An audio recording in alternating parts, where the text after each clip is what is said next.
This episode was sponsored by our patrons, Kim Hokinson, Julie Gray, Bree Smith, Robin Brown, Jan-Elise Cannon, Jamie Lang, Maria Sanchez, Valerie Jacobson, Jill Harrigan, Chantel Oliver, Michaela Frew, Heather McKinnon, and Caitlin McTaggart. Thank you so much for being our sponsors. We couldn't do it without you. Happy Halloween, Olivia! Happy Halloween! It's, again, the season of fear, death, and monsters. Our favorite. In America last year, Halloween spending broke records at $12.2 billion. And you know what I attribute that spending to? The 12-foot skeletons at Home Depot? Oh. I'd say that's a good chunk of it. It has to be. They sold out in like 5 seconds. And the other is all of us millennials who are now parents and have decided to be the change and be the mythical house that gives out king-size candy bars. That's me! Yeah, and me. I think we're all just doing it. I'm so glad it's alive and well. I'm so glad. I was afraid it was going to die and turn into trunk or treat for a while there. But it can't ever die because Halloween isn't new.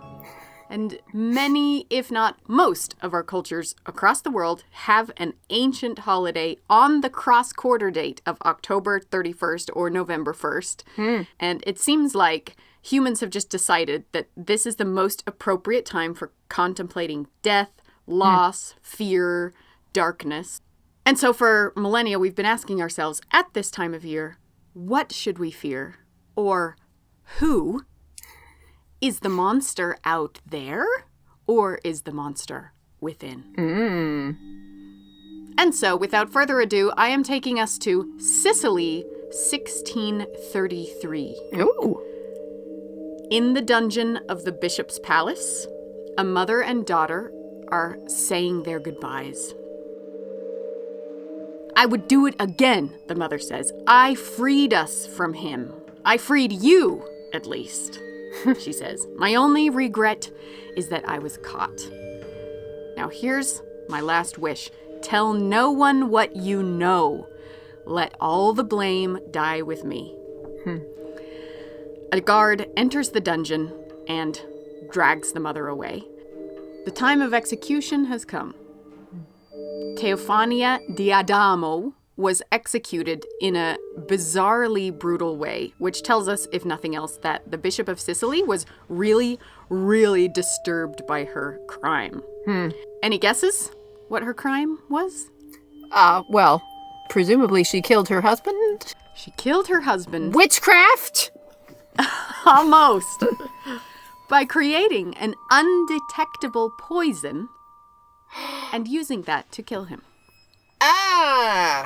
And for her execution, she was sewn tightly inside a canvas sack and thrown from the roof of the bishop's palace, landing with a thud on the pavement in front of a massive crowd. Ew. Isn't that crazy? Why? The bishop, there, let that be a lesson to any women out there who might want to rid themselves of their husbands. But, this heinous execution, it was so spectacular, people couldn't stop talking about it. What was her crime again? They were saying an undetectable poison, huh? What was in it, I wonder? And say a woman were ever desperate enough, would she be able to buy a few drops? Thanks for the free advertising, Bishop. Because the woman's name was Teofania, they called her poison Aqua Tofana.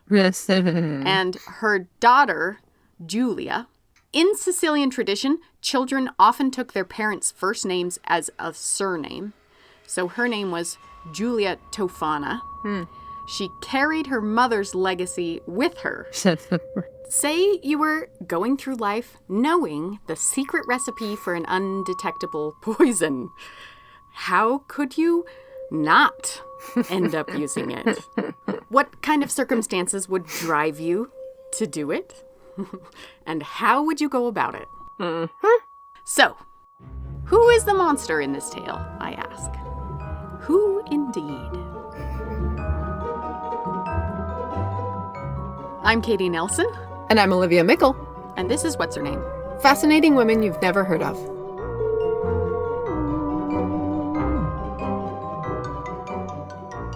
I have a fun surprise for you, Olivia. Eee. Recalling your childhood, when you made the famous opera scrapbook. Ah, yes. Do you still have it? Of course. I mean, I know you are the opera fan of all opera fans. So my fun surprise for you is that my guests today are the creators of a brand new opera about the life of Giulia Tofana, which just had a preview performance in London on September 22nd. Ah, that's so awesome. And the soundtrack to our story today is the electronic opera duly named Aqua Tofana, Ah, cool. composed by Gaia Aloisi and produced by Ted Blackburn. Hello. Hello. I'm Gaia. I'm from Sardinia, Italy. I'm a music composer, contemporary music composer. I have an education as an opera singer, and I studied in Switzerland and then in Italy and then in Austria, and now I am back to Sardinia, and that's it.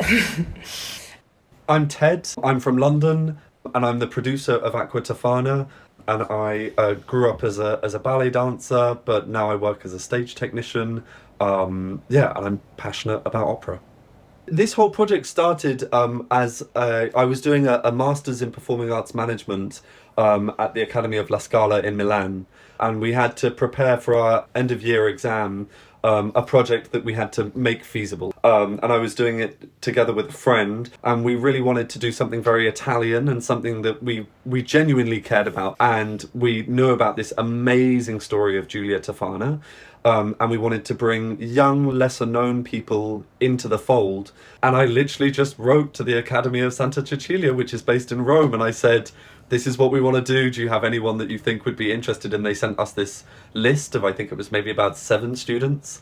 And we spoke to them, and Gaia seemed so brilliantly enthusiastic, and her music had such a sinister feel to it, but with this great sense of wit about it as well that we really, really loved. And that was really serious, challenging contemporary music, but at the same time with a sense of fun that we really just loved. And we loved Gaia herself, so we asked her to be involved.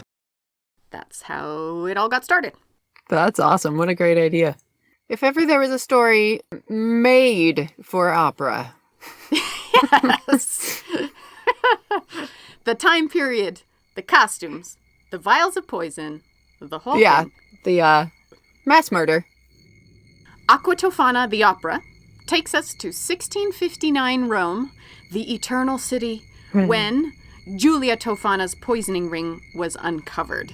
And as the investigation expanded and expanded, the scale of the crime shook the city to its core.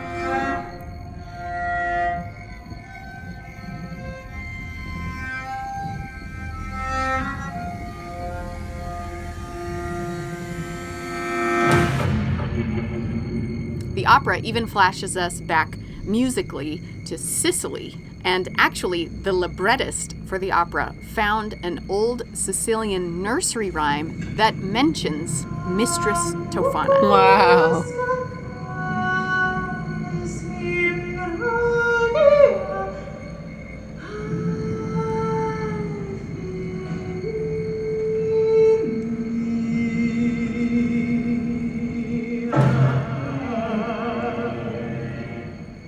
I managed to get inspired from the Sicilian language. I mean, I cannot speak it, but I know how it sounds. And it has a very particular sound, which is very musical, I would say. They tend to talk about like this. They have this particular sound, which you can, if you speak Italian, you can really recognize if a person is from Sicily. And so I got inspired from this language, also for music. And I managed as well to put in the music some historical Sicilian forms, but in a modern way with electronics. So I use some rhythms in the vocal lines and also some glissandos. You know what glissandos are? It's like when the voice goes down, ooh, like this.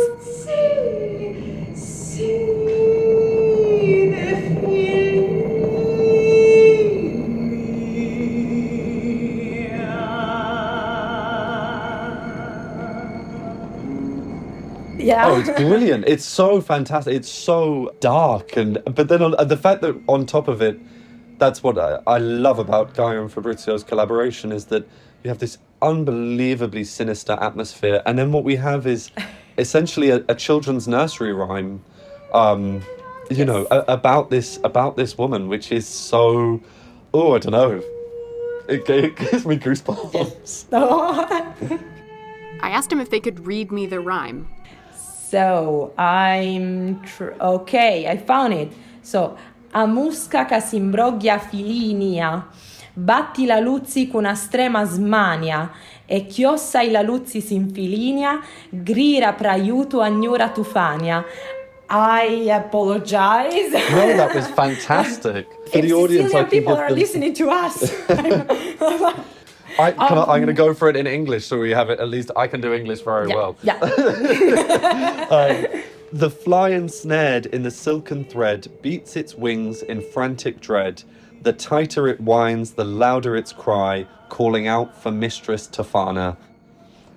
Ooh. And you know what's brilliant about this is that it's not Fabrizio who wrote this. He found it in a source, a book from the 19th century or something like that. He found this. He actually found it, and that's even more brilliant.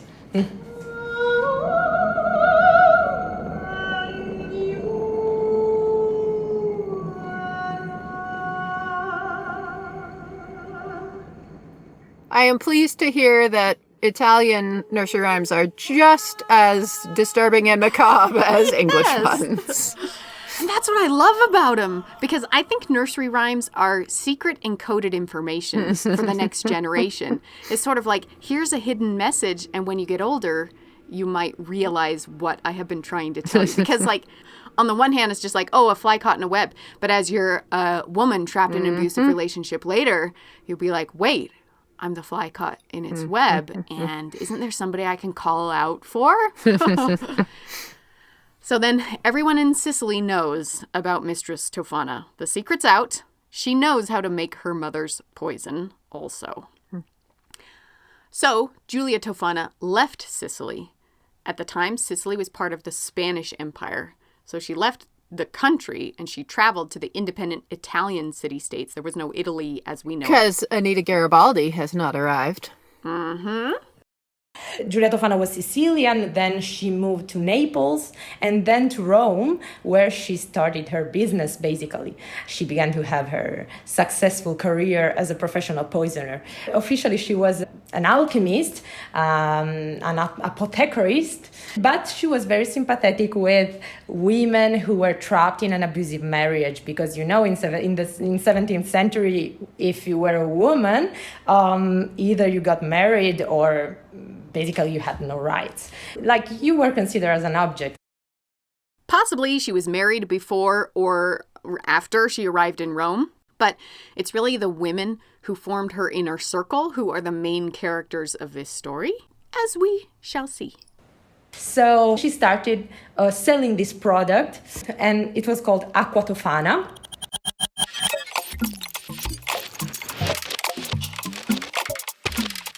It was a colorless, odorless liquid, which allowed women to kill their husbands with 2 drops, 3 drops.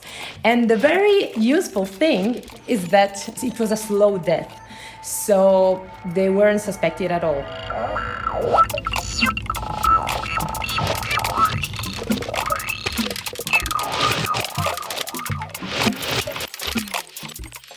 How many husbands were killed by this undetectable super secret poison, Aqua Tofana? Later on, they're going to say 600.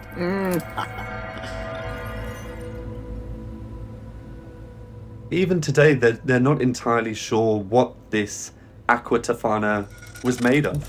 One of the most convincing things that I've read about it was that it was arsenic and lead boiled down into this sort of residuey consistency, which would then be diluted with, I believe it was belladonna, which is kind of ironically beautiful woman. What's really interesting as well is that one of the ways that she distributed it was in this little bottle called Manna di San Nicola. The idea being that St. Nicholas, who died in Bari in Puglia, and that his bones, when he died, secreted an oil, a liquid, that people at the time considered to have healing properties. And when bottled up and applied to a little blemish that you might have on your face, or a mole that you wanted to get rid of, would get rid of it. And so there are these beautiful little bottles in which she would put Aqua Tofana disguised as Manna di San Nicola, which would sit very conveniently on a woman's dresser, completely unnoticed. And because of the religious connotations as well, people would not look at it and start to read too much into it.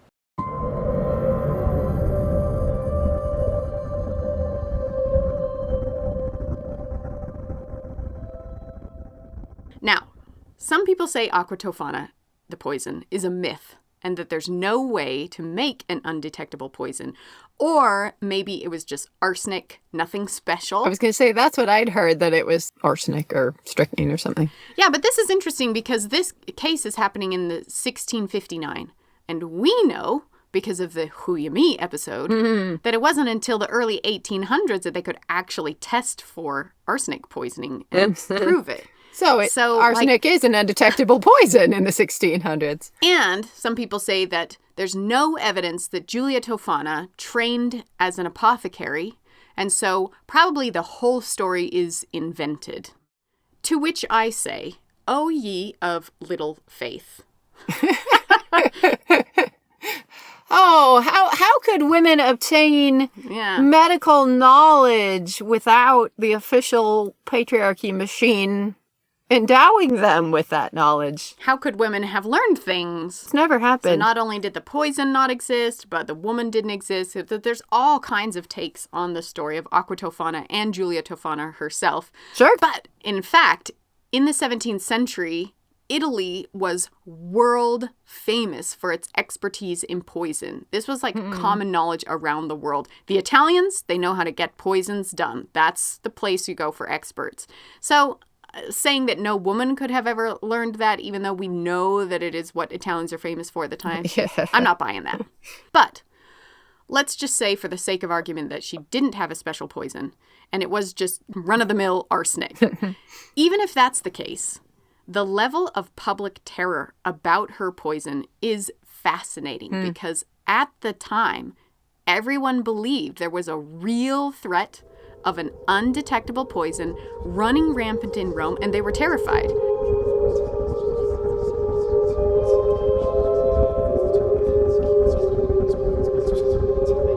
The city of Rome even issued a public service announcement in the 1650s. It went like this. Attention, men, of course, attention men, who we're talking to. Be aware of the symptoms of a new, slow-acting poison. Agonizing pain in your stomach and throat, vomiting, extreme thirst, and dysentery. You, too, could be the unwitting victim of Aqua Tofana. So this actually is brilliant because, I mean, it won't be for most, but for some, presumably, the response to, oh, my wife might be able to murder me and not get caught, might be, I should stop abusing my wife. Yes, exactly. It's the ultimate threat. Yeah. Could the powerless woman wield this much power? That is Maybe you don't even need the poison. You just need the fear of the poison to fix the problem. Yes.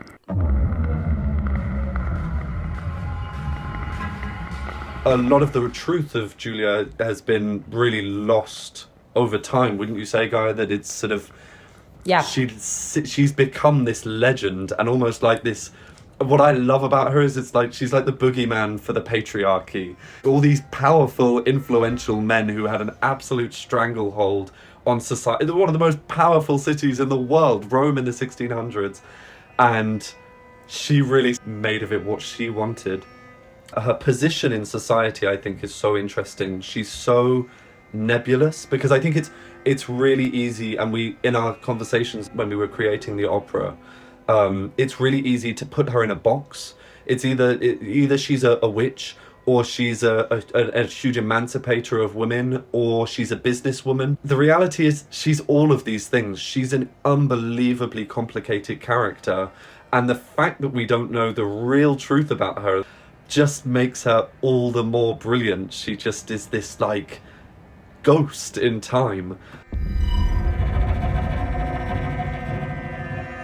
How are people getting this poison from her? You can't advertise. Yeah. Hey. Hey, ladies. I'm making undetectable poisons for husband murder. Yes, exactly. So she needs a team. Like all great women, she didn't act alone. She built up this incredibly complicated network of people who would make the poison, distribute the poison, work as sort of liaisons between clients and the producers itself. There's another story where Girolamo Spana, one of her sort of employees sounds like the wrong word. One of her fellow murderers. Was like a mystic of the time and would do palm readings and sort of just on that hinterland of what I think the Catholic Church would deem probably not okay. A bit of communing with the dead, a little bit of mysticism, things that would not be looked on well at all by the papacy of the 1600s. And so as in her position as a palm reader, she would be very well placed to have these very intimate conversations with women and perfectly placed to just ask the question in the right way. So how's your husband? And then, find that clientele. This is her right-hand woman, Girolama or Geronima Spana. Her name is recorded 2 different ways. She's quite a bit younger, and some even say that she's Giulia Tofana's daughter-in-law. We couldn't prove that for sure, but she's also from Sicily, and as Ted said, she's possibly a fortune teller to the gentry and the nobility.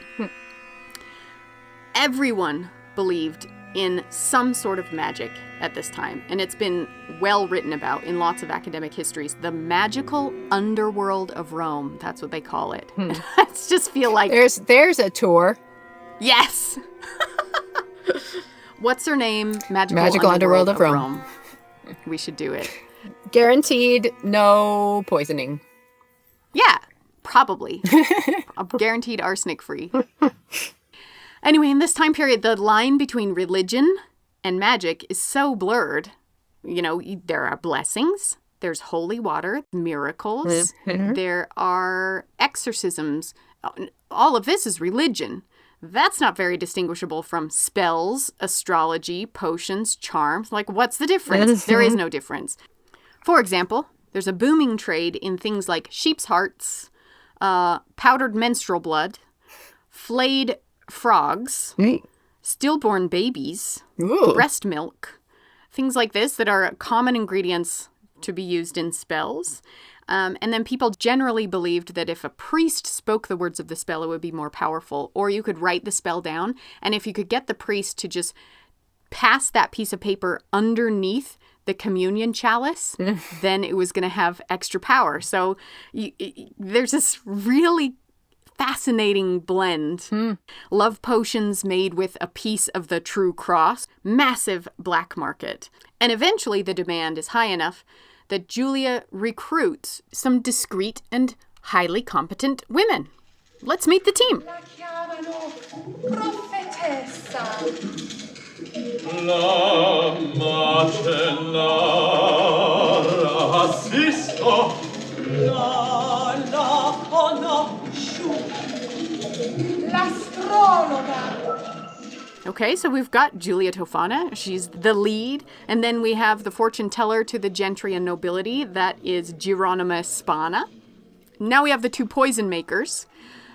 Giovanna de Grandis. She is low class. And so she's the main contact for lower class wives. So you got to have this mix. You got to Network, have somebody yeah. who reaches the nobility and somebody who reaches the poorest of the poor. And the other poison maker is Maria Spinola, who's also from Sicily. And she goes by a one-name nickname, Grifola. Very mysterious. Love it. Now, Giulia Tofana also needs women who can be the main point of contact out there in the world, who can deliver them the poison in a discreet way. And for that, we've got Lara Crispolti and Graziosa Farina. Quite possibly washerwomen, which is a perfect place to go to hear all the gossip at the river, all the ladies there for hours, sharing all the news, getting to know each other. Getting to know all the servants of every powerful house as you are picking up and delivering laundry. And if you ever were going to slip a vial into the pocket of something that you deliver, very easy.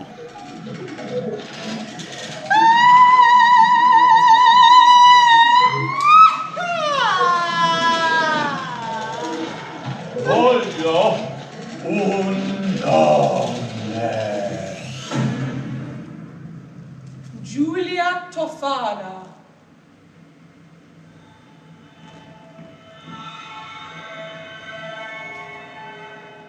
And last but not least in the team, a priest. So there was a Father Girolamo, the priest at a church called Sant'Agnese in Agone, which, if you go to Rome, is in the middle of the most opulent. I mean, it was a massive church. It was a massive deal. It was a time when, Michelangelo's just finishing painting the Sistine Chapel. The fact that Giulia had somebody who was unbelievably well positioned to facilitate these poisonings, and involved in the church as well, just as extraordinary. Do you know, I think Giulia is never one thing, or Giulia's group was never one thing. It was not just a group of working class women making poison and trying to make a living off it. There was also very influential people involved. And the fact that this, Padre Girolamo was willing to help and facilitate is crazy. So there is our dream team assembled, operating for years in Rome under Giulia Tofana.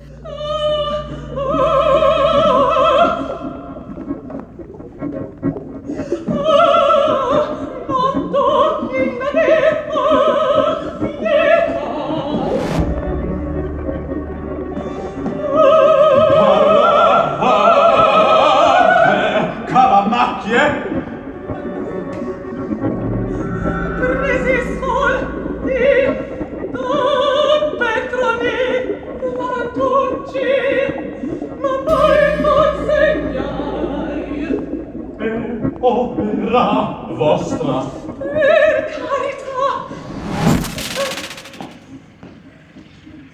Io approccio. Consegno.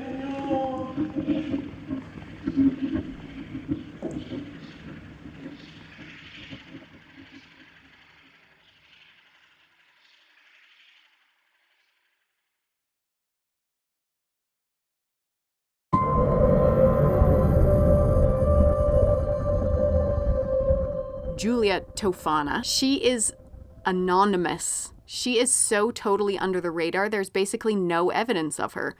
Proof she was very good at her job. Exactly. I think she learned the hard way by watching her mother be executed. Do not get noticed. And she did that successfully for years. So what kind of women were coming to her? We only have tiny little snippets from the trial records. What's interesting in the trial records is that they're identified by things like you have the beautiful laundress, the would-be nun. The would-be nuns, as in, I need to dispose of my husband so I can go become a nun? Yes. Wow. Yeah. The petty butcher's wife.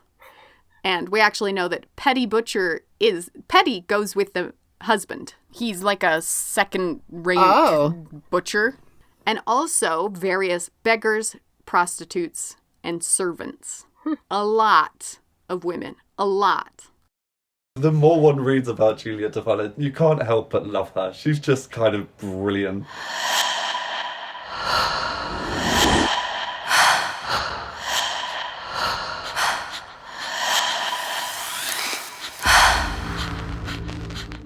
And the best we can tell, Giulia Tofana succeeded to the end of her days and died peacefully in her bed in 1651. Probably holding the hand of Geronima Spana, her protege. And I imagine, this is purely my imagination, but I imagine when Giulia died, she was encouraging Spana to stay anonymous. Be careful. Don't get cocky. But Spana hadn't been there to see Giulia's mother executed, and maybe she did get a little too cocky.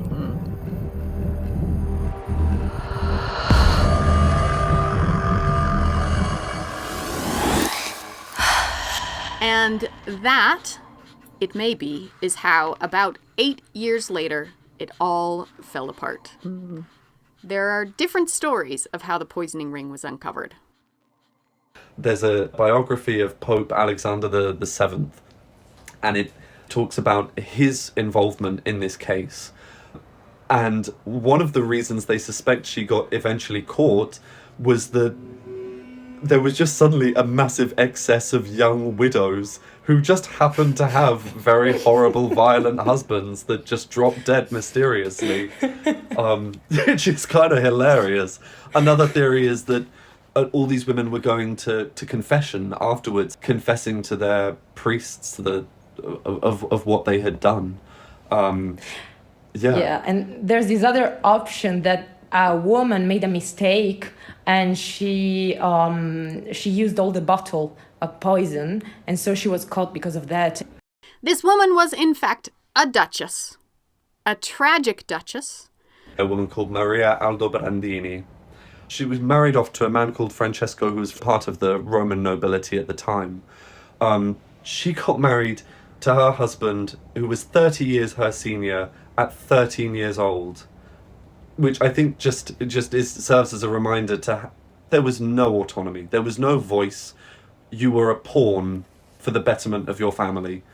And by all accounts, Maria Aldobrandini, she apparently was a very characterful, beautiful young woman, and not very much like her husband, who was from a very scientific background, and most likely quite abusive, certainly by today's standards.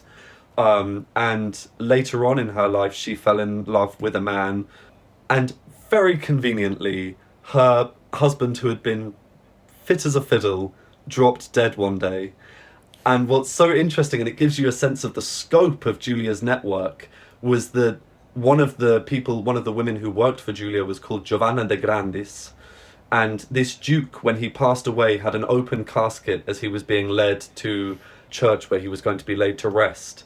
And this woman saw the man in his open casket and knew the only way that his face would have had those pocks, that his neck would have had that swelling, was from Aqua Tofana. Which gives you an idea of how out there it was, how ubiquitous Aqua Tofana eventually became. Giovanna de Grandis was the one who worked with the lower class clients. But she saw the Duke in his coffin and she went back to her team. Someone gave that Duchess Aqua Tofana. Who gave her that? We wouldn't have done that. And some say it could only have been the priest, Father Girolamo. Of course it was the man who blew it.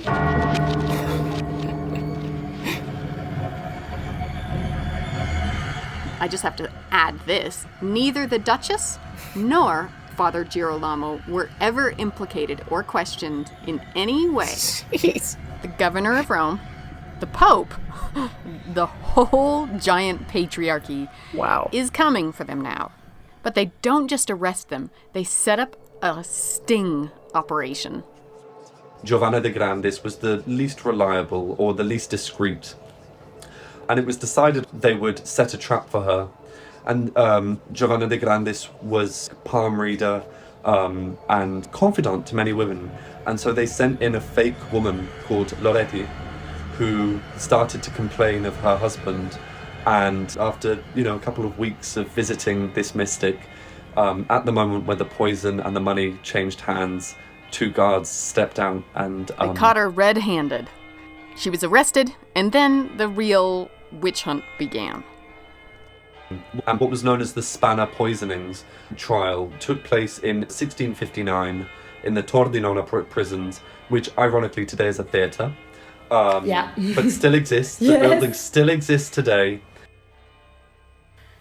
There's a 1,400-page transcript of the trial, scribbled down by a notary in real time as it was happening. Wow. And bless this notary, he noted the tone of their voice when they said certain things. Like, he had the women sign the pages after they'd given their confession. It's bonkers. Wow.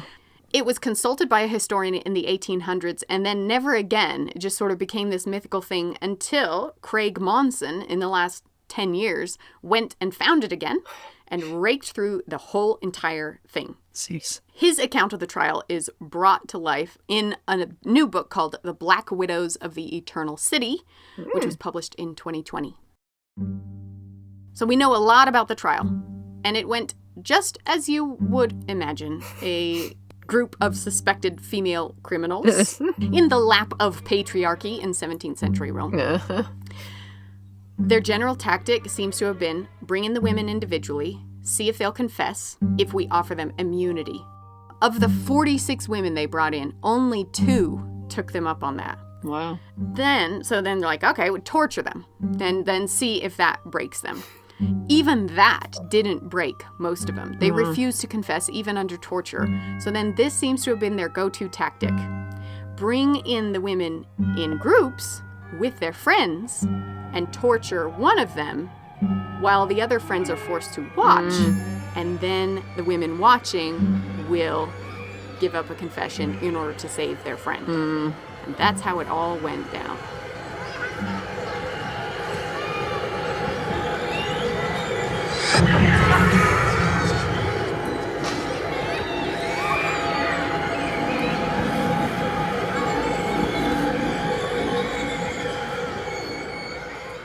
So there's plenty of confessions and plenty of details, but all of it under torture, pretty like sick levels of torture that it came to.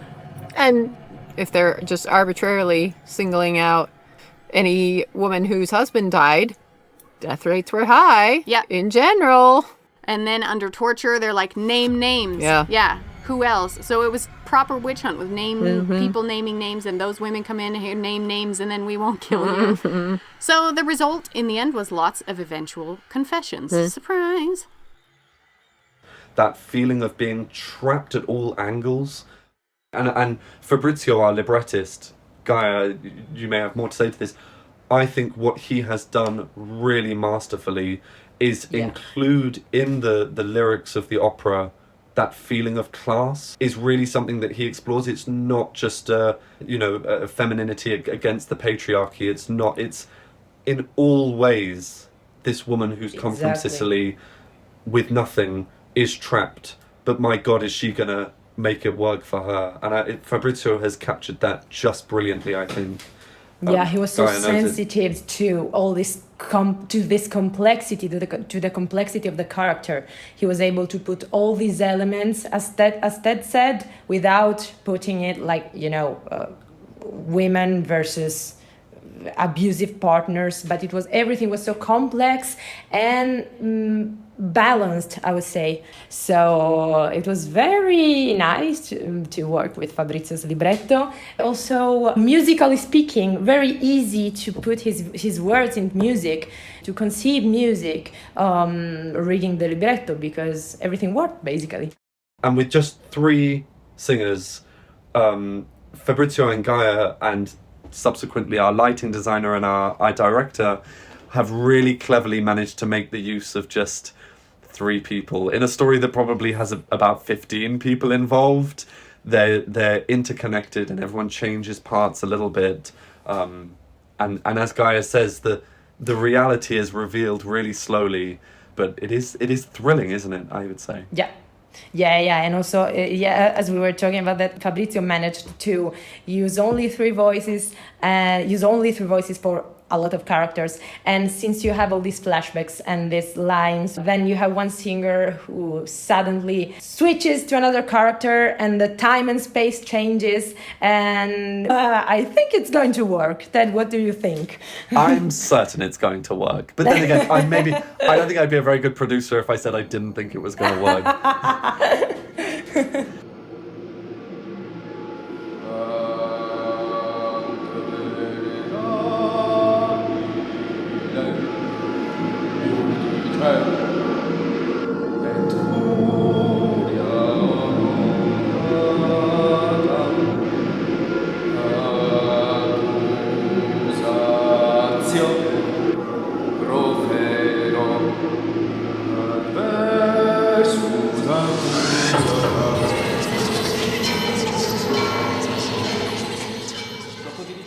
Geronima Spana, Giulia's protege, she refused to confess. She was described as much more resilient than all the other women. She didn't even confess to a priest, so they couldn't find any evidence of her guilt anywhere. And she didn't confess until much later in the trial process, and who knows what they finally threatened her with to get her to confess. She finally signed a long statement of her guilt, which we have word for word thanks to the notary and her signature on it. And this sentence is pure gold in regard to the poison. How many people did you sell this to? Here's what she said. I've given this liquid to more people than I've got hairs on my head.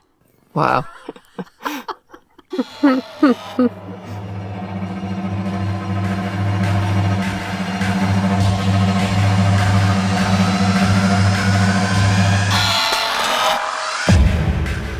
In the end, it was only the 5 women in Giulia Tofana's poisoning ring that were executed.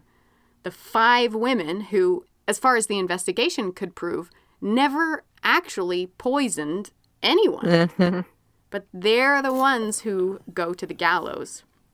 Geronima Spana, Giovanna di Grandis, Grifola, Lara Crispolti, and Graziosa Farina. They all went to the gallows in July 1659. They were executed by hanging at the Campo del Fiori.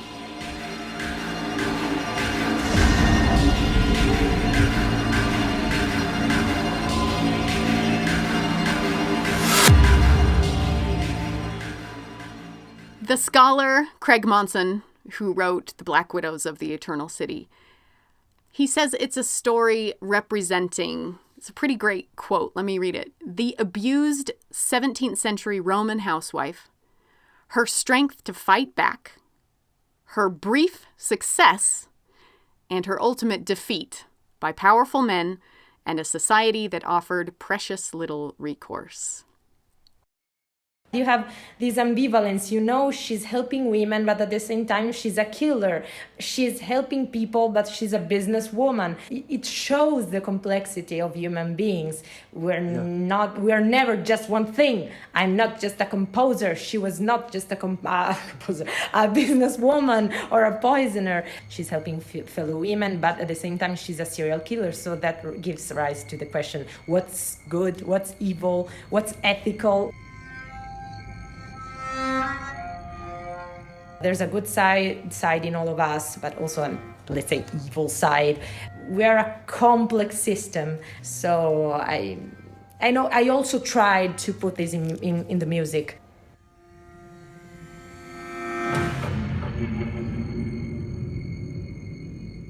Opera has this tendency to make its female leads very two-dimensional. Most female leads in the classic opera canon are at some point or another victims of their circumstances, and they can't change it. And to me, that is the absolute beauty, is that we have a female lead in an opera who is as hard and as uncaring as she is sympathetic, and she's as needy and ambitious as she is loving. I think that's, what a character, you know? And there's so few of them in the classic opera repertoire.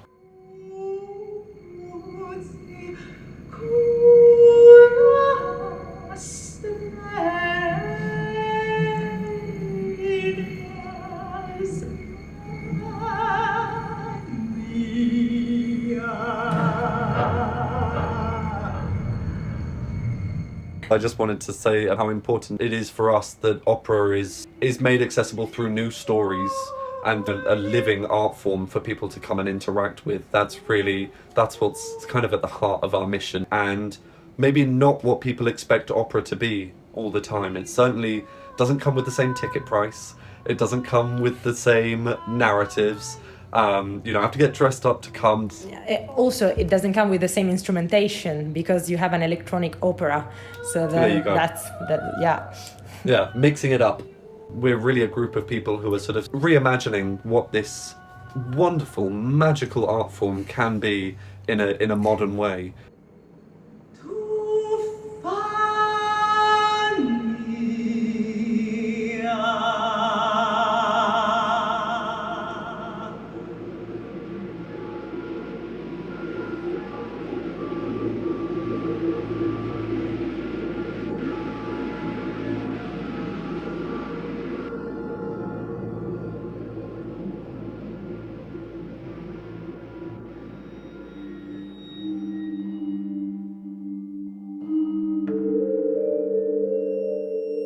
There were copycat poisoners for generations to come.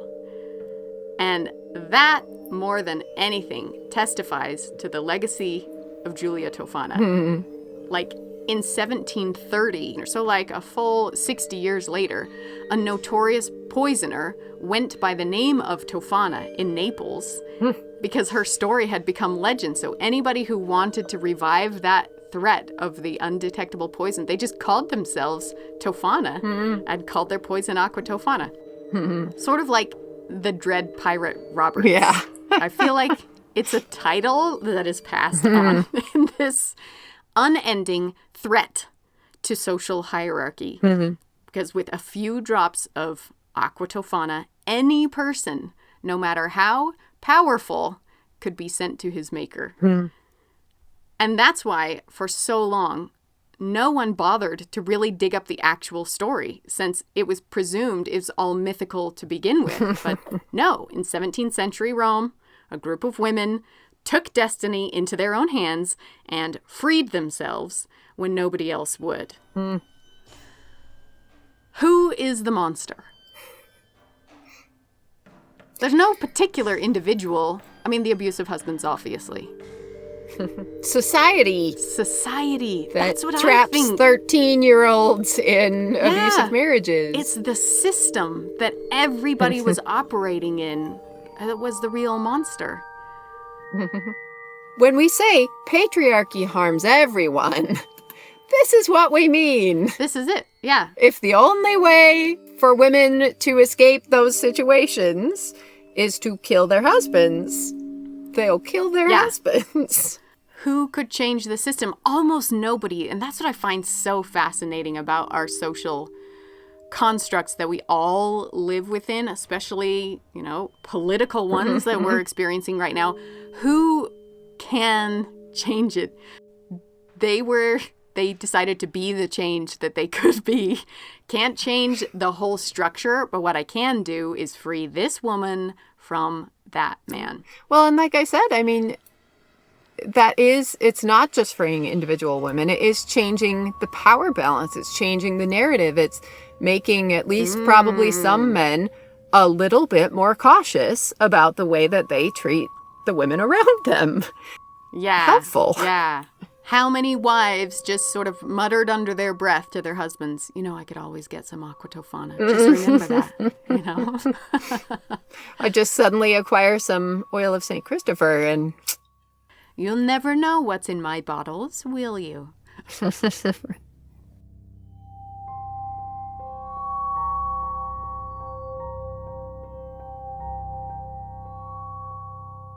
In the short term, there were all these brave housewives, summoned the courage to fight back, and succeeded, and then definitely were crushed by the system. But the legacy of this event, it was almost a gospel that lived on loud and clear, telling the mighty to beware of the powerless, that the weakest could be the most wily and powerful of all. There's a reason that story never died and never will.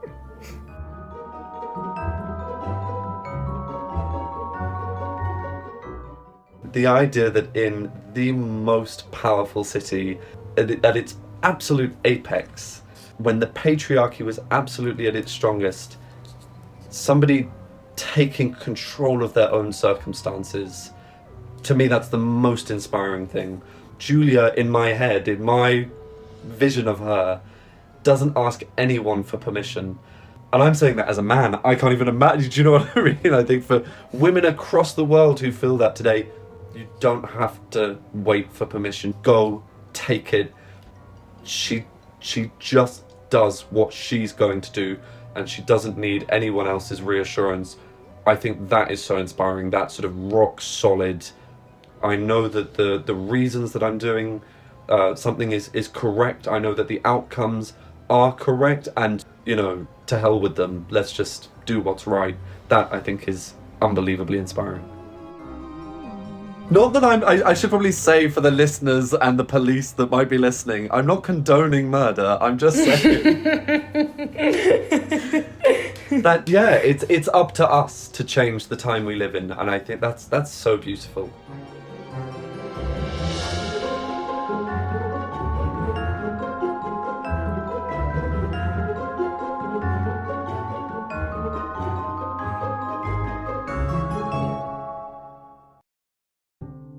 Many, many thanks to Gaia, Aloisi, and Ted Blackburn for sharing the story of Giulia Tofana. Music for this episode is from the new electronic opera Aqua Tofana, composed by Gaia Aloisi. You can find a link to a video of the preview performance of Act 1 in the show notes, and you can find the Aqua Tofana team on Instagram at Aqua Tofana Opera. This episode also included songs by Roman Cano and Kevin MacLeod. The book about the trial, The Black Widows of the Eternal City, can be found in our bookshop.org, and I'll link a couple of other interesting articles in the show notes. Wishing you a very pensive season of death and darkness. Thank you so much for donating. Thanks for listening.